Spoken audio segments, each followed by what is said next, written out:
Hi everyone and welcome to another day of Matilda. I hope you are all enjoying this lovely sunny weather we're having. It is, I have to admit, really warm. Now, I'm recording this on Thursday, so I record usually the video the day before. So, if it's not hot outside, maybe the weather is supposed to have a thunderstorm tomorrow. I wonder if we'll have a nice sunny weekend. Let's hope so.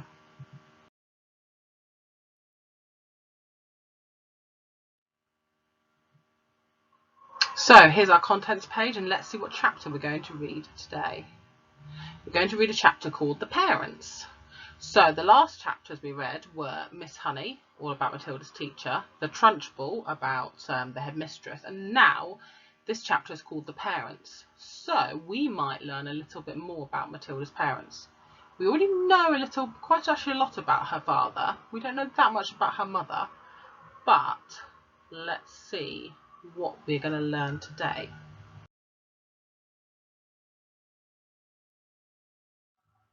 So I put a picture here of her parents, although we already know what they look like, because there's 2 pages and there's no pictures in these 2. When Miss Honey emerged from the headmistress's study, most of the children were outside in the playground. Her first move was to go round to the various teachers who taught the senior classes and borrow from them a number of textbooks on algebra, geometry, French, English literature and the like, so lots of different books like that. Then she sought out Matilda and called her into the classroom. "There's no point," she said, "in you sitting in the class doing nothing while I'm teaching the rest of the form the 2 times table and how to spell cat, rat and mouse. So during each lesson I shall give you one of these textbooks to study. At the end of the lesson you can come up and give me your questions. If you have come up to me with your questions if you have any, and I shall try to help you. How does that sound?" "Thank you, Miss Honey," said Matilda. "That sounds fine." "I am sure," Miss Honey said, "that we will be able to get you moved into a much higher form later on, but for the moment the headmistress wishes you to stay where you are." "Very well, Miss Honey," said Matilda.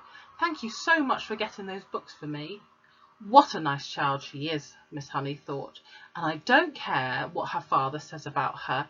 She seems very quiet and gentle to me, and not a bit stuck up in spite of her brilliance. In fact, she hardly seems aware of it. That bit there, basically what it says was that sometimes when people are really clever, they can get a little bit big for their boots, is what the expression is. So they might say, "Oh, that's really easy for me, I can do that. Oh, I'm really clever." And they like to boast a little bit, and they're very aware that they're clever. So if someone gives them a piece of work, "Oh, I can do that, that's really easy for me," things like that. But what Miss Honey thinks is that Matilda's not like that at all, that she doesn't seem to really be aware how clever she is, and she doesn't boast or anything like that. When the class reassembled, Matilda went to her desk and began to study a textbook on geometry which Miss Honey had given her. The teacher kept half an eye on her all the time and noticed that the child very soon became deeply absorbed in the book. She never glanced up once during the entire lesson. So this again shows that she really is a remarkable girl, because normally children of her age would be, remember she's only young, would go into school and they might do work for 5 or 10 minutes and then they might have a look around. They might get distracted easily because their attention span's not very long. But Matilda, the whole lesson she was studying her book and she never stopped focusing on the book, which is really good. Miss Honey, meanwhile, was making another decision. She was deciding that she would go to herself and have a secret talk with Matilda's mother and father as soon as possible. She simply refused to let the matter rest where it was. The whole thing was ridiculous. She couldn't believe it that her parents were totally unaware of her daughter's remarkable talents. After all, Mr. Wormwood was a successful car motor dealer, so she presumed that he was a fairly intelligent man himself. In any event, the parents would never underestimate the abilities of their own children. Quite the reverse. Sometimes it was nigh impossible for a teacher to convince a proud father or mother that their beloved offspring was a complete nitwit. So what that's saying is normally is parents always say to the teachers, oh, my child's the cleverest child, oh, my child's the cleverest. And like we spoke about in the first, parents always think the best of their children, which is natural. And like your parents think the best of you, and which is good, because you're all a really good bunch. But what Miss Honey's saying is that it's not normal that parents don't see when their children are really clever. Sometimes when your children are really, really clever, the parents don't usually think, oh, not sure she's that clever. They would always usually see it. So she thinks she's going to be able to very easily convince Matilda's mum and dad that she is remarkable. Miss Honey felt confident that she would have no difficulty in convincing Mr. and Mrs. Wormwood that Matilda was something very special indeed. The trouble was going to be to stop them from getting over-enthusiastic. Now, Miss Honey's hopes began to expand even further. She started wondering whether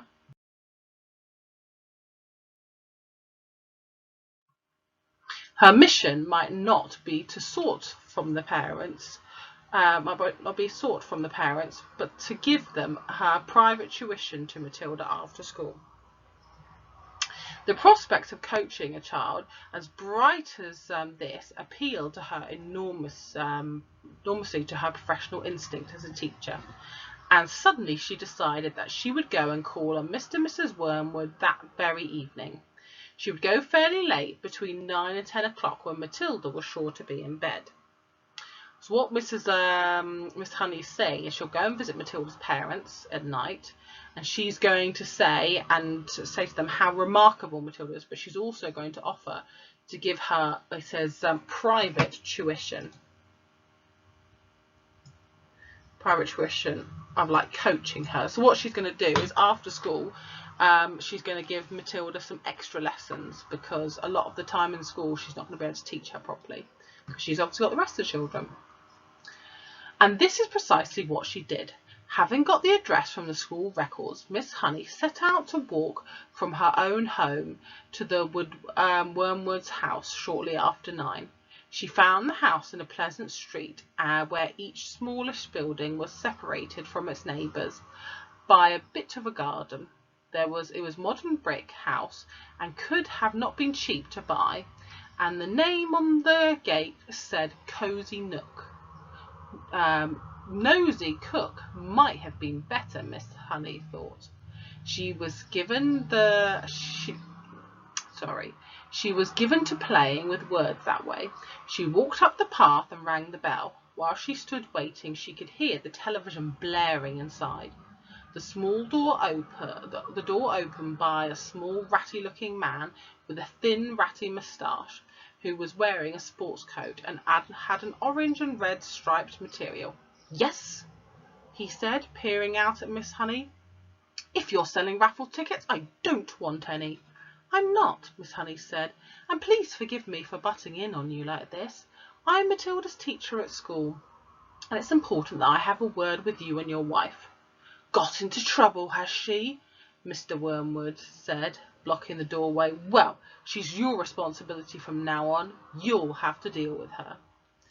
So this goes back to where we learned about Matilda's parents. That immediately, Miss Honey said, I'm here to talk to you about Matilda.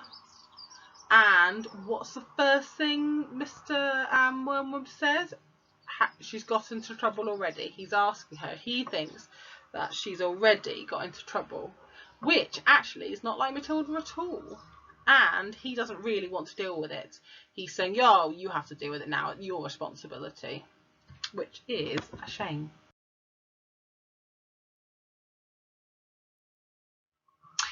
She's in no trouble at all, Miss Honey said. I've come with good news about her. Quite startling news, Mr. Wormwood. Do you think I might come in for a few minutes to talk to you about Matilda? We're right in the middle of watching one of our favourite programmes, Mr. Wormwood said. This is most inconvenient. Why don't you come back at some other time? Miss Honey began to lose patience. Mr. Wormwood, she said, if you think some rotten TV programme is more important than your daughter's future, you ought to not be a parent. Why don't you switch the darn thing off and listen to me? So, if you have a look at, this is not right now, but if you have a look at Mrs. Wormwood's face, it kind of tells you probably how Mr. Wormwood is feeling. So Miss Honey has stood up to Mr. Wormwood, and she's saying that, look here, it says she loses her patience, and she says, if you think some rotten TV programme is more important than your daughter's future, then you not ought to be a parent. Why don't you switch the darn thing off and listen to me? So she is being quite forceful, and she's standing up and saying that this is more important than the TV, that your daughter is more important. So she's confronting him. And I wonder what Mr. Woodworm will say, because he's not often met with someone confronting him. That shook Mr. Woodworm. He was not used to being spoken to this way. He peered carefully at the slim, frail woman who stood so resolutely out on the porch. Oh, very well then, he snapped. Come on in and let's get it over with, Mrs. Honey stepped briefly inside. So we were right that Mr. Woodworm it shook him, which means that he's, like I said, that he's not used to being spoken to in that way. He's used to always people saying that yes, they'll do things for him, but she's actually stood up to him. She's confronted him. Mrs. Woodworm isn't going to thank you for this, the man said as he led her into the sitting room where the large platinum blonde woman was gazing rapturously at the TV screen. Who is this? The woman said, not looking around. Some school teacher, Mr. Wormwood said. She's got to talk to us about Matilda. He crossed to the TV set and turned it down, the sound, but left the picture on the screen. Don't do that, Harry, Mrs. Wormwood cried out. Willard is just going to propose to Angelica. You can still watch it while we're talking, Mr. Woodworm said. This is Matilda's teacher. She says she's got some sort of news to give us. So even the mum, she doesn't really want to listen. She's too involved in watching her TV programme. My name is Jennifer Honey, Miss Honey said. How do you do, Mrs. Woodworm? Mrs. Woodworm glared at her and said, What's the trouble then? No one invited Miss Honey to sit down, so she chose a chair and sat down anyway. This, she said, this was your daughter's first day at school. We know that, Mrs. Woodworm said, ratty about missing her programme. Is that what you came to tell us? So Mr. and Mrs. Woodworm are the words used here, it says ratty, but they're probably quite annoyed because they're missing their programmes and they're having to talk to someone about Matilda who they don't really take that much interest in. So I wonder how the conversation is going to go.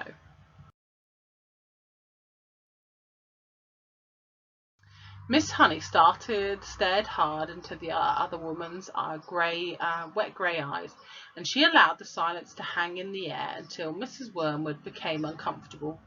Do you wish me to explain why I've come? She said. Get on with it then, Mrs. Woodworm said. I'm sure you know, Miss Honey said, that children in the bottom of the class at school are not expected to be able to read, spell or juggle with numbers when they first arrive. 5-year-olds can't do that, but Matilda can do it all. And if I were to believe her, I wouldn't, Mrs. Woodworm said. She was still ratty about losing the sound on the TV. She was lying then, Miss Honey said, when she told me that no one taught her to multiply or read. Did either of you teach her? Teach her? Mr. Woodworm said. To read books, Miss Honey said. Perhaps you did teach her. Perhaps she was lying. Perhaps you have shelves full of books all over the house. I wouldn't know. Perhaps you are both great readers. Now what she's doing there is she doesn't want to say to them, well, obviously you've not taught her. So she's giving them what's called the benefit of the doubt. She's saying, well, maybe you did teach her. Maybe she is twisting the truth or lying a little bit. Of course we read, Mr. Woodworm said. Don't be daft. I read the autocar and the motor from cover to cover every week. This child has already read an astonishing number of books, Miss Honey said. I was simply trying to find out if she came from a family that loved good literature. So she's asking if she comes from a family who like reading good books. We don't hold with book reading, Mr. Wormwood said. You can't make a living from sitting on your fanny and reading storybooks. We don't keep them in the house. What he's saying is you can't sit around all day and read storybooks. That you can't unfortunately make money from that, and that they don't keep books in the house. I see, said Miss Honey. Well, I came to tell you that Matilda was brilliant, has a brilliant mind, but I expect you knew that already. Of course we knew she could read, the mother said. She spends her life up in her room buried in some silly book. But does it not intrigue you, Miss Honey said, that a little 5-year-old child is reading long adult novels like Dickens and Hemingway? Doesn't it make you jump up and down with excitement? Not particularly, the mother said. I am not a favour of blue-stocking girls. A girl should think about getting herself to look attractive so she can get a good husband later on. Looks are much more important than books, Miss Hunky. My name is Miss Honey, Miss Honey said. So what the parents are saying is they don't have any interest in books, and now Miss Honey will be able to see that actually Matilda has taught herself, that it is not her parents who have taught her. So she was, in fact, telling the truth.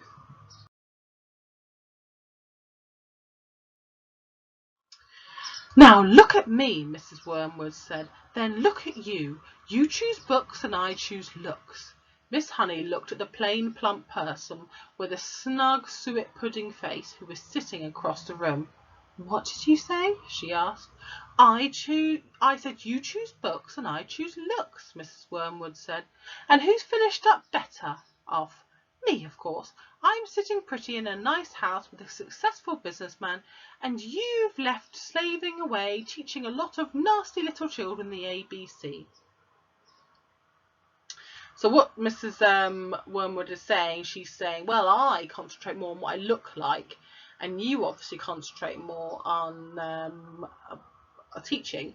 And Mrs. Wormwood is saying that she's actually better off because she's married and she's got a businessman for a husband, whereas Miss Honey just has to teach, which is actually not right, is it?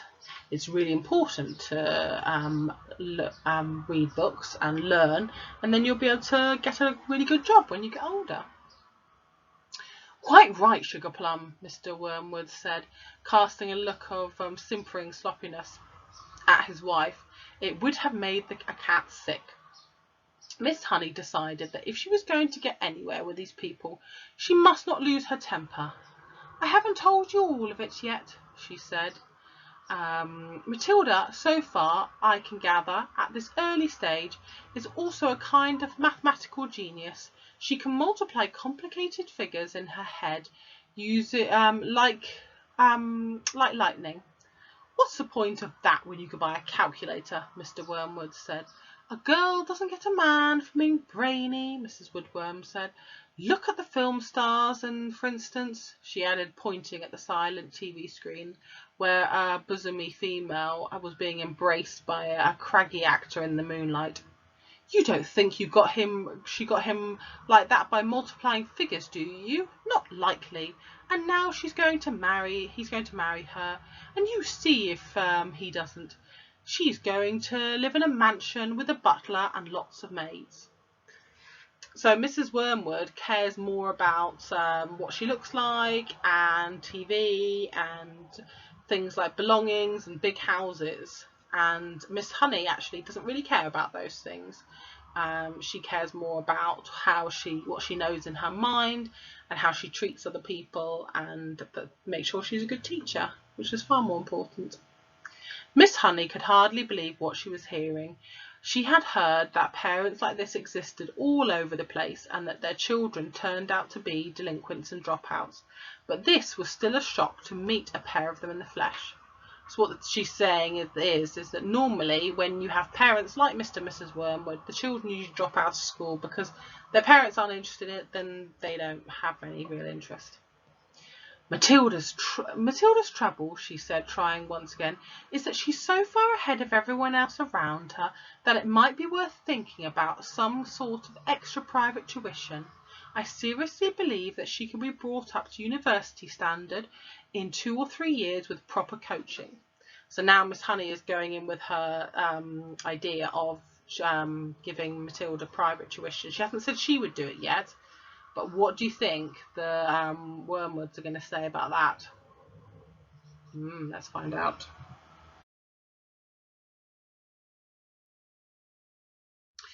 University? Mr. Wormwood shouted, bouncing in his chair. Who wants to go to university, for heaven's sake? All they learn there is bad habits. That's not true, Miss Honey said. If you had a heart attack at this minute, you'd have to call a doctor. The doctor would be a university graduate. And if you got sued for selling someone a rotten second-hand car, you'd have to get a lawyer. He'd be a university graduate too. So, do not despise clever people, Mr. Wormwood. But I can see that we're not going to agree. I'm sorry to burst in on you like this. Miss Honey rose from her chair and walked out of the room. Mr. Worm, I got it right first time, followed her to the front door. Good of you to come, Mrs. Hawkes, or is it Mrs. Harris? It's neither, Miss Honey said, but let it go. And she went anyway. So that's the end of our chapter today. So Miss Honey has gone to Matilda's parents' house to try and convince them what a clever girl Matilda is, and actually that maybe she'd benefit from some extra work after school.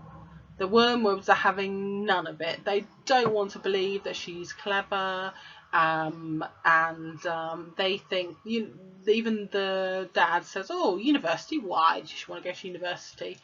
And they're just not going along with it. So Miss Honey would probably leave, and she'd probably feel quite disappointed the way it went. And I would think that now Miss Honey knows that Matilda's parents don't really care about her that much, that it might make Miss Honey and Matilda's bond even closer. Because maybe Miss Honey will try even harder with Matilda, because she knows when she gets home that her mum and dad don't really seem to bother with her that much. Right, wow, that was a good chapter. It wasn't as long as one this week. So well done for listening this week. I hope you've enjoyed all the story this week. And we've got, I think we've got another 2 weeks of Matilda, going on for 2 weeks. We've got a chapter each day, and in the last 2 days I think there's 2 chapters to try and get it finished. So thanks for listening, and have a lovely weekend, everybody, in Year 2. Well done for all your hard work this week, and I'll see you on Monday. Bye.